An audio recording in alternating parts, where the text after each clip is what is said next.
Hi sir, ఇది medicines కదా మీరు కస్టమర్స్కి ఇస్తూ ఉంటారు? మెడిసిన్ కాదమ్మా, ఇది న్యూట్రిషన్. మెడిసిన్స్ కాదు. ఓ అదే కైండ్ ఆఫ్. కాదు, ఇది న్యూట్రిషన్. నీకు మెడిసిన్స్ మెడికల్ షాప్లో దొరుకుతుంది.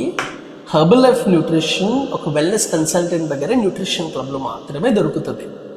కానీ ఎన్ని రోజులని వాడతాడు సార్? ఇవి వాడితే లాంగ్ రన్ లో మనకి సైడ్ ఎఫెక్ట్స్ వస్తాయి అంటారు కదా. First you have to understand. నీకు ఇందాక అదే చెప్తున్నాను, ఇది మెడిసిన్ కాదు, న్యూట్రిషన్. మనకి ఏదైనా ప్రాబ్లం వచ్చింది, ఏదైనా డిజీజ్ వచ్చింది అంటే then you go to the hospital. మీరు మెడికల్ షాప్కి వెళ్ళి టాబ్లెట్స్ తెచ్చుకొని వాడుతూ ఉంటారు.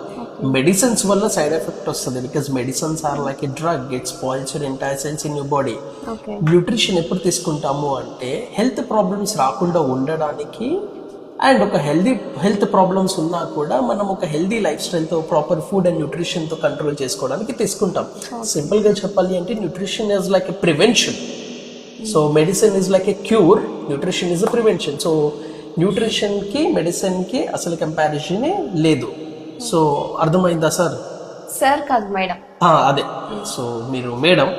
సో జస్ట్ అండర్స్టాండ్, సార్కి మేడంకి ఎంత డిఫరెన్స్ ఉంటుందో ఒక మెడిసిన్కి న్యూట్రిషన్కి కూడా అంత డిఫరెన్స్ ఉంటుంది.